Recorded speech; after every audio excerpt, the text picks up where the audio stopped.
This is a journey into the dark heart of Colombia. This quite tranquil river leads to very, very dangerous country, the place where most of the world's cocaine is grown.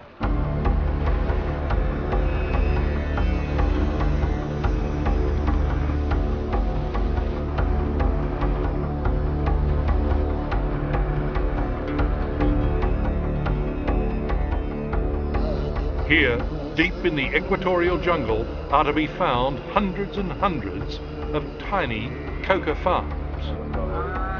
How are you? Nice to meet you. For thousands of peasant farmers like Jairo Rodriguez, coca is their lifeblood. It's a passport to a better life. It's on their hidden mountainside plots that they grow this small, innocuous-looking plant. Why do you grow this stuff? The other crops, plantain, yuca, maize, rice, don't give me anything. I don't have any other alternative. At least my family and I can live off this. It's coca from here that eventually finds its way to Australia. These top leaves are too young. They're not ready for picking. These older, darker green ones are. And it's quite legal to chew the stuff here in Colombia.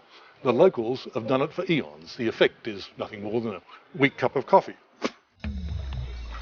But down the track, it's a very different story.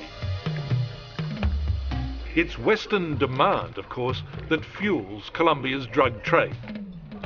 Half a world away in Australia, and another record haul of cocaine. Last year, $100 million worth of the illicit powder was seized by customs agents and police.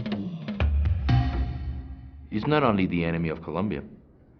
It's the enemy of Australia, it's the enemy of Asia, it's the enemy of Europe, it's the enemy of the United States. 2 years ago, there was a changing of the guard in Colombia. The new and corruptible president, Andrés Pastrana, boldly promised the world he would end Colombia's civil unrest and stem the flow of drugs. So far, he has failed. Colombia now is confronting violence, murder, massacres, because all of these, or most of them, are financed by narcotics. To my mind, it seems an impossible task to wipe them out. If we don't have the help of the world, it's impossible. We are confronting, fighting the number one business and the number one criminal organization of the world.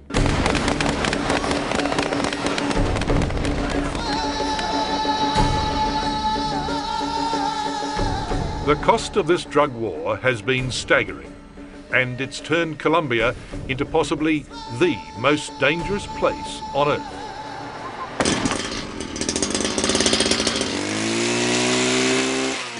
It all starts here. The process that transforms this relatively benign leaf into addictive cocaine begins in the coca farmer's own makeshift laboratory. The slashed and crushed leaf is mixed with everyday chemicals, including cement, a diesel-petrol mix, and battery acid. The process produces a paste which is then sold to the traffickers for further refining. Paste? How much a kilo for paste? I get about 900 American dollars for each kilogram of paste.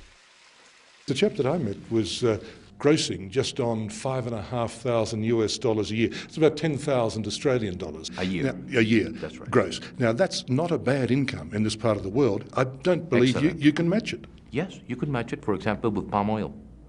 Palm oil could give you double of that a year for a peasant. But it's not the peasants who control the trade. It's the traffickers, and palm oil is not going to make them billions. Cocaine has made the drug kingpins rich, ruthless, and very, very ingenious. This part of this story you're going to find very, very difficult to believe. Here, we're 900 kilometres from the coast and 2,500 metres above sea level. A roadside Texaco station. So what? But let me take you behind. It's a ramshackle factory of sorts, but recently built. And inside, a submarine. I mean, do you believe me? A submarine.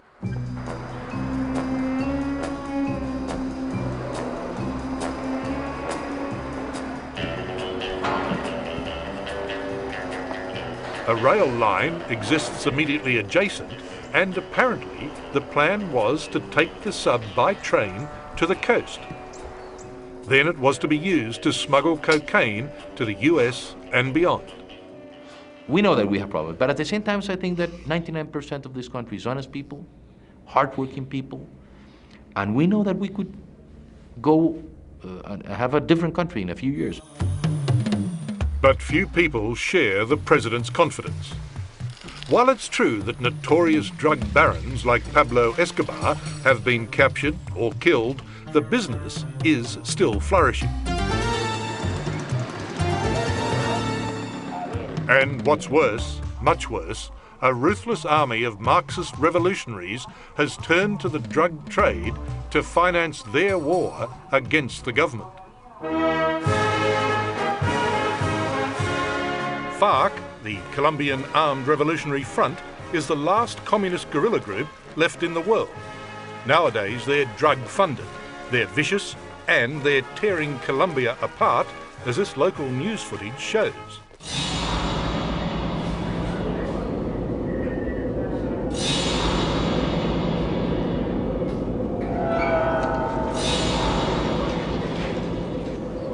These killers draw their main income from drugs, but they also dabble in extortion, or what Commandant Simon Trinidad, a banker formerly with Chase Manhattan, quaintly calls a tax. The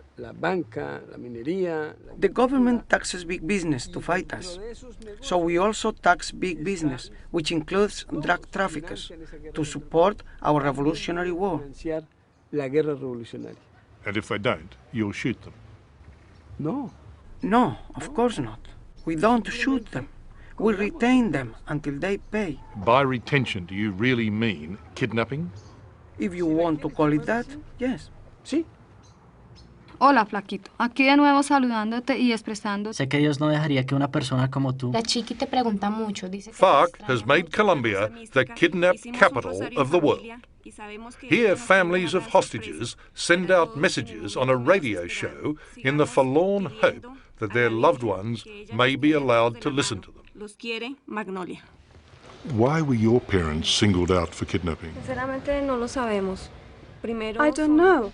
My father lives off his salary and just a couple of grandparents. How much ransom are they asking for? 800 million pesos, which is about 400,000 American dollars. And we don't have that kind of money. You realize how much suffering you're causing? Sí. Are you proud of that? Absolutamente no. Absolutely not. We are not proud of it. But it is a reality in Colombia.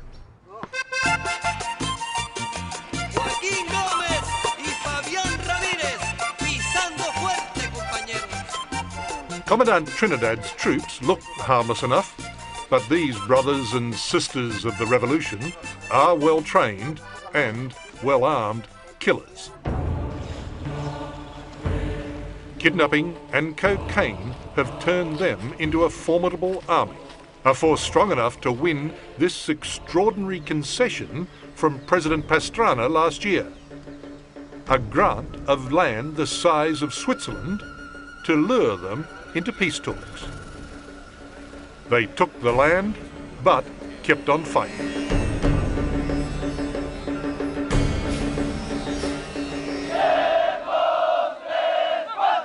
Their paramilitary opponents on the right look similar, but if anything, they're even more ruthless. They style themselves self-defense units for Colombia's rich and landed. And that they might have been once. But now they too are simply murdering, extorting, drug trafficking thugs, and they're guilty of the most heinous crimes. These men are behaving like animals. I mean, playing football with the severed heads of their victims. The remedy is worse than the illness. Many people think that promoting these private armies, these vigilantes, will solve the problems, and at the end that's going to be more difficult.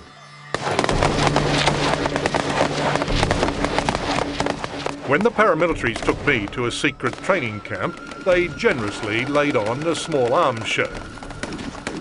But when it came to chatter rather than clatter, they were, well, economical with the truth. We never kidnap, we never extort, we never blackmail, and we never attack the civilian population indiscriminately. Yes, but is it not sometimes necessary for you to use strong-arm methods? Given that we are an armed group, it is inevitable that we kill people and that some of us are killed as well. As the drug and turf wars rage, Colombians live in a state of constant fear. Those rich enough buy protection, like the latest in bulletproof clothing. We have leather jackets, jean jackets, and t-shirt. A t-shirt. It's only 1 kilo. Can you show me how they work? Yeah? Okay. Oídos! Now that was a real .38 bullet being fired into the jacket, albeit with a double layer of protection. Now here it is again in slow motion. How do you feel?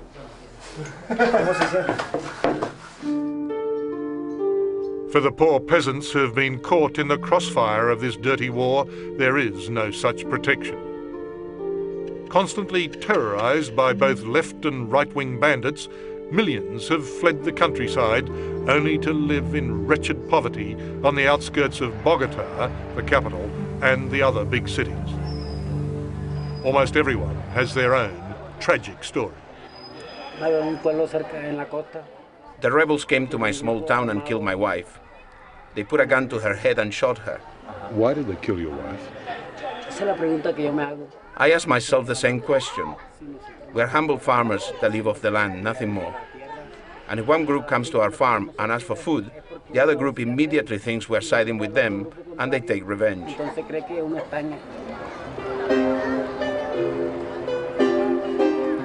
Colombians are sick and tired of living in fear, but there's no end to their suffering in sight.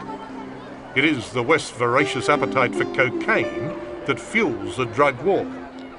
But given that we do so little to stem the demand, President Pastrana needs all the help he can get if he's to stem the supply. We want a country with freedom and liberty and without drugs, with social justice, with development. Why don't we work together, unite our efforts, unite our money, and try to get rid of this common enemy that is narco trafficking?